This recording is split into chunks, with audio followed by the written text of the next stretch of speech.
So we need to find out, to discover where the Iraqi people could go from here. Certainly, the divisions being sowed by the U.S. and its influence within Iraq is leading the country into further disintegration. Okay, all right. There's a lot to chew on there. I'd like to go to Jerusalem right now. Again, a failed state, it sounds like to me. Meir, go ahead. And I hear the pain in Sami's voice, because he's an Iraqi and he loves his country, and it's, you know, it pains him to see and hear what is happening to Iraq. But unfortunately, Sami, I think the situation is going to get worse now, because as I mentioned before, Iraq is going to turn into a new area where people are going to try to challenge Iran's influence.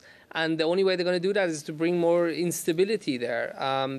Prime Minister Nouri al-Maliki is seen as being close to Iran, and the Saudis and the Americans don't like that one bit, especially the Saudis.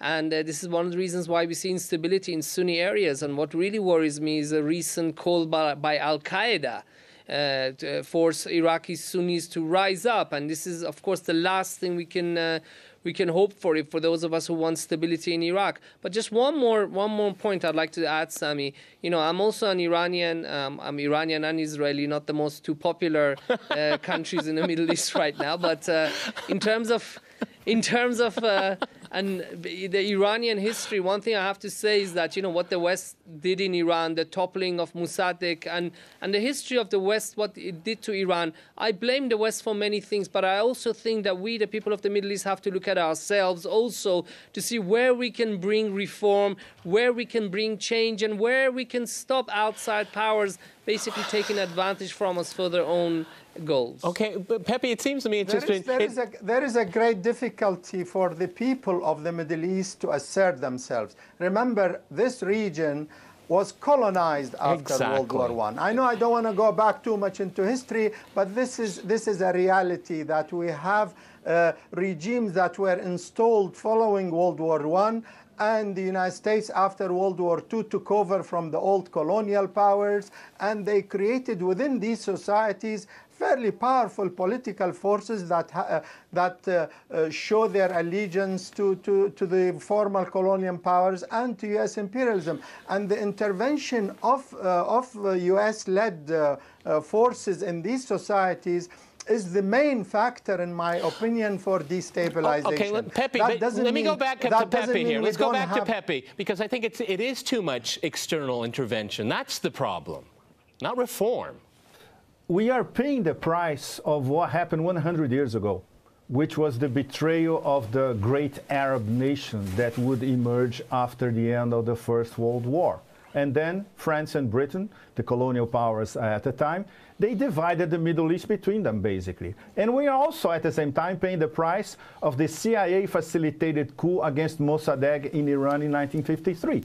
So when you have these two together, in the whole region that is actually Southwest Asia, that we call the Middle East, a westernized point of view, of course, which is wrong, by the way, it's absolutely unsolvable. And the new colonial power or neo-colonial imperialist power, the U.S., for the past 40, 50 years, what they have been doing is they are aligned with the most autocratic and retrograde form of Islam that there is in the Persian Gulf monarchies, the petrodollar monarchies, against emancipation of Southwest Asian populations as a whole. This, in my view, is the key theme. So both our guests, they nailed it completely. Iran will never be totally independent because it will be under constant imperialist intervention. And the same for the rest of Southwest Asia, Iraq, Jordan. Jordan is an artificial country completely. And even Egypt in Northeast Africa as well. So what's going on from the Pentagon point of view now, from the Middle East from MENA, as they call it, Middle East, Northern Africa, from the Maghreb to the Middle East, is total destabilization of the ancient order, but we need a Gramsci to tell us the ancient order is gone, but the new one has not emerged, and the Pentagon wants to control the emergence of this new order. This is what is really horrible. Can I add one more point? Go ahead, jump in, Sami. Go ahead. about the destabilization of the region and how much the peoples of the region have suffered. Meir is talking from Israel. Israel is not such an innocent party in all this. I mean, they occupied the lands of all their neighboring states. They go into Lebanon and bomb and strafe. They kill people in Gaza, Palestinians in Gaza, and they do interfere in Iraq as well. It was Seymour Hersh, the famous American journalist, who revealed that Israeli agents go through Iraqi Kurdistan into Iran to conduct sabotage activities and gather intelligence as part of the effort to maybe in future attack Iran. Their role in Syria is now quite clear with the bombing raid yesterday or the day before yesterday into Syria. So Israel is a very close ally of the United States. It's a forward military base practically for the United States, and it is playing also a poisonous role in the region, occasionally on behalf of the United States. Gentlemen, it's 2 against 1, and I want Meir to be able to reply. Please do. Can I jump in? Please do. Well, in terms of Israel having a close relations with the United States, absolutely, Sami. This is a linchpin of Israel's security. And in terms of us having wars with other countries, some of those wars were justified. I think the Six-Day War was justified because the Arab countries around us wanted to throw us in the sea, and this is what they were saying. And that was a very justified war. No, but is Israel's occupation of the West Bank justified? No, I don't think it is justified. And I want a state for the Palestinian people because I don't think that anything's going to happen until the Palestinian people have a state, just like me as an Israeli Jew has a state. We all have that right. But in terms of blaming Israel for what is happening in Iraq, sorry, Sami, there are other countries you should look at instead of Israel. In terms of all the misery that's been brought upon Iraq, you should look at the neighbors, you should look at the Saudis, Iran, the US. And in terms of Pepe saying that the problems in this region cannot be solved because of the Sykes-Picot Agreement, because of what happened in the First World War. I agree with you, Pepe, but that's not the British and the French did not invent that.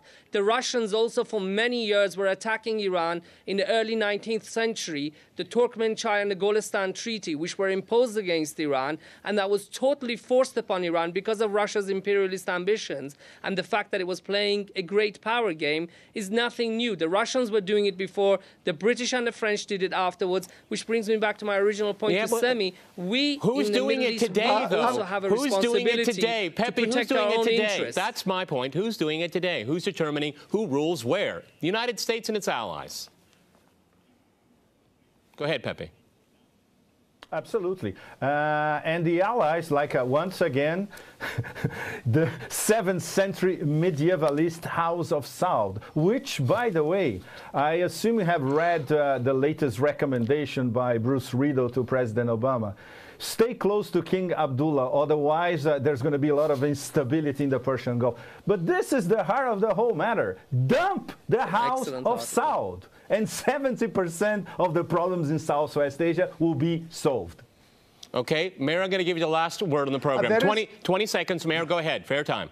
I think democracy depends on the people of the Middle East. Outside powers do intervene, but at the end of the day, it's upon ourselves. Look at the people of Egypt. They had a democratic revolution without foreign interference. I think other people can do it too. All right, gentlemen, thank you for a fascinating discussion. Many thanks today to my guests in London, Sao Paulo, and in Jerusalem. And thanks to our viewers for watching us here at RT. See you next time, and remember, CrossTalk rules.